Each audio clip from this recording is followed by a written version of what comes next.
మా నాయన ఎమ్మెల్యే కాదు, ట్రాన్స్పోర్ట్ మినిస్టర్ కాదు, డిప్యూటీ స్పీకర్ కాదు.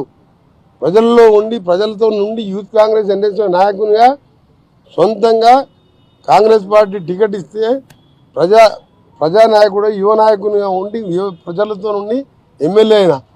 కేటీఆర్ డైరెక్ట్ అమెరికాకి వెళ్ళొచ్చి డైరెక్ట్గా వచ్చి కేటీఆర్ కొడుకు అంటే ఎమ్మెల్యే టికెట్ ఇస్తే అక్కడ ఉన్న ఉద్యమకారుడు కేకే మహేందర్ రెడ్డి పొట్ట మీద కొట్టి ఆయన కడుపు కొట్టి ఉద్యమకారుని చంపి 80 ఓట్లతో మెజార్టీ గెలిచిన ఆయన నా మీద విమర్శిస్తావు. కేటీఆర్ నువ్వు హరీష్ రావు కోమటిరెడ్డి వెంకరెడ్డికి ఖాళీ గోటికి సరిపోరు. నువ్వు ఆయన కేసీఆర్ అల్లుడని చెప్పి ఆయన లీడర్ అయ్యిండు.